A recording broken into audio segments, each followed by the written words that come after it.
Assalamualaikum warahmatullahi wabarakatuh. Kami dari kelompok 9 ingin mempresentasikan mengenai Phylomoluska dengan kelas Cephalopoda dan Gastropoda. Di kelompok kami terdapat 6 anggota.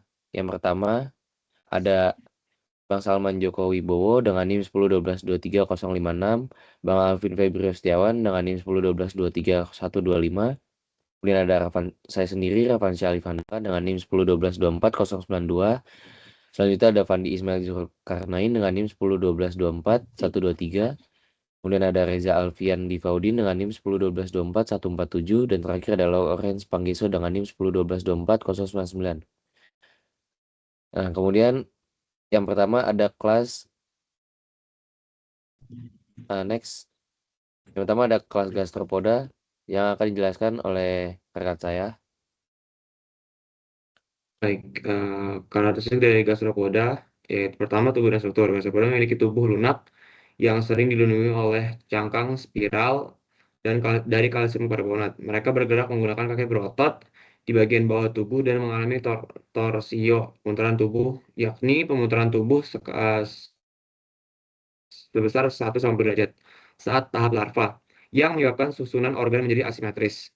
Pada bagian kepala terdapat tentakel dan mata sebagian alat indera serta radula yang berfungsi untuk mengikis makanan. Yang kedua, habitat dan kehidupan. Hewan ini dapat hidup di laut, air tawar maupun lembab. Bernapas menggunakan insang atau paru-paru sederhana tergantung lingkungannya. Banyak gastropoda bersifat hermafrodit dan berkembang biak dengan bertelur. Beberapa melalui tahap larva sebelum dewasa, contohnya meliputi bekicot, keong sawah, siput laut, dan abalan.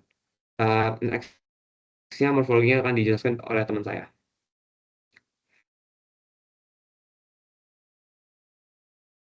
Oke, di sini ada beberapa morfologi dari uh, kelas Gastropoda.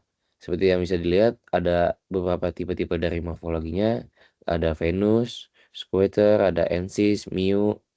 Kemudian ada di sini ada Gastropod cell shapes. Itu adalah bentuk-bentuk dari cangkang dari kelas Gastropoda, yaitu ada Digitate, ada Turbinate, Turreted, Pupiform, Biconical, Discoidal, Convolute, dan Patelliform. Selanjutnya, next.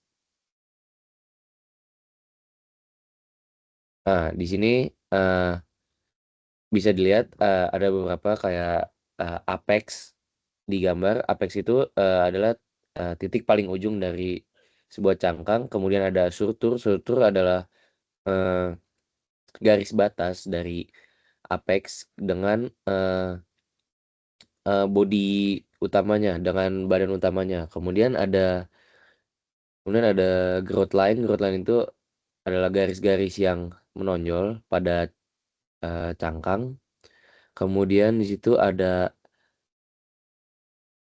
spear. Spear itu uh, tubuh uh, bagian utama pada cangkang atau spiral utama setelah apex. Oke, bisa dilihat ini juga ada lain-lainnya. Oke, next. Nah, seperti sama kayak yang tadi, masih sama untuk masalah bentuk-bentuknya. Ini adalah eh, bentuk-bentuk lain dari sel dari kelas gastropoda. Oke, next.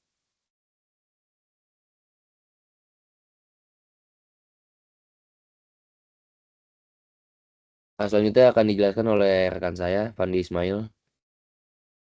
Sebaran hidup. Sebaran hidup gastropoda, kelas gastropoda tersebar luas di berbagai habitat laut, air tawar dan darat. Sebagian besar hidup di laut, mulai dari zona pasang surut hingga laut dalam, menempel di batu, karang, atau hidup di pasir dan lumpur. Contohnya, Littorina, Conus, dan Halotis. Beberapa jenis beradaptasi di air tawar seperti sungai, danau, dan rawa. Contohnya itu Pomasea dan Limnaea.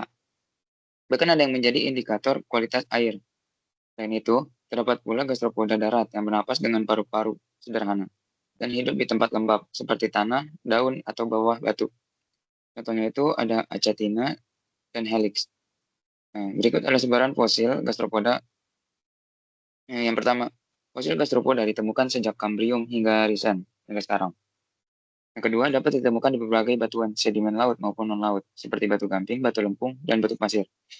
Yang ketiga, sebaran fosil yang menunjukkan bahwa gastropoda telah beradaptasi di hampir semua lingkungan sejak zaman geologi purba. Kita akan dilanjutkan dengan teman saya. Baik, di sini saya akan menjelaskan yaitu kelas Cephalopoda. Next. Karakteristik Cephalopoda yaitu Cephalopoda merupakan kelompok hewan laut dari filum Mollusca yang mencakupi cumi-cumi, gurita, nautilus, dan ammonit atau fosil. Dalam catatan geologi, kelompok yang paling sering ditemukan sebagai fosil adalah Ammonoidea dan Belemnoidea karena memiliki cangkang keras dari kalsium karbonat yang mudah terawetkan. Lalu, fosil Cephalopoda sangat penting dalam biostratigrafi karena evolusinya cepat dan penyebarannya luas, sehingga digunakan sebagai fosil penunjuk umur batuan sedimen laut, terutama dari zaman Paleozoikum hingga Mesozoikum. Oke, next, selanjutnya dilanjutkan rekan saya.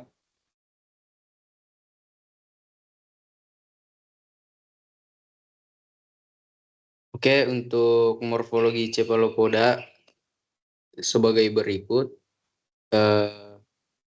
Dari bentuk-bentuk ini itu bentuk cangkang seperti involute, convolute, dan evolute, serta ada juga brevikon, logikon, ortokonik, dan sirtokonik untuk bentuk cangkangnya.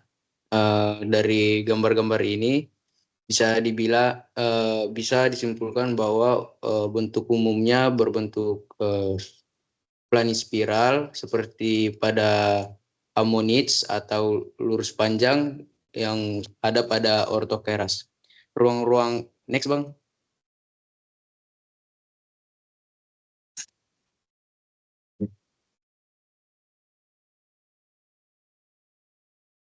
Untuk ruang-ruang internal pada fosil ini yaitu atau septa atau dan sipun clay yaitu berfungsi memisahkan ruang-ruang udara dalam cangkang atau kamerae, dan sipun clay ini adalah saluran yang berfungsi menghubungkan tiap ruang, berfungsi untuk mengatur tekanan dan daya apung. Lalu dari morfologi ini ada juga hiasan permukaan atau ornamentasi, dapat berupa rusuk, tonjolan, atau pola jahitan seperti suture line yang menjadi ciri khas tiap genus dan membantu identifikasi fosil. Next Bang.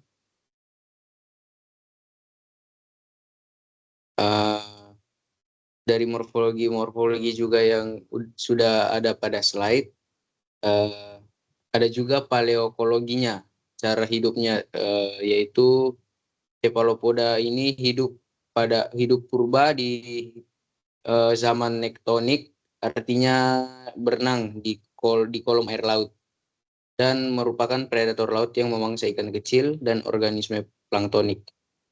Berikutnya ada sebaran hidup yang akan dijelaskan oleh rekan saya.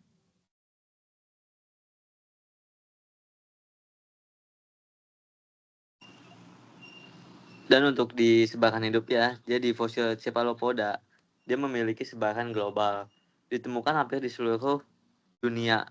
Mungkin contohnya ada di Eropa, yaitu di Inggris, di Perancis, di Jerman. Dan untuk itunya itu di lapisan kapur dan lempung Mesozoikum. Dan untuk di bagian benua Asianya, dia ada di negara India, Jepang, dan Indonesia.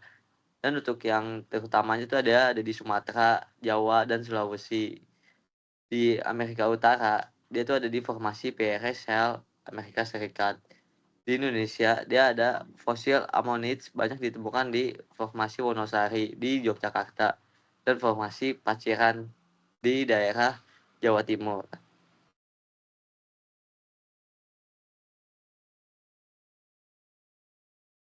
Next.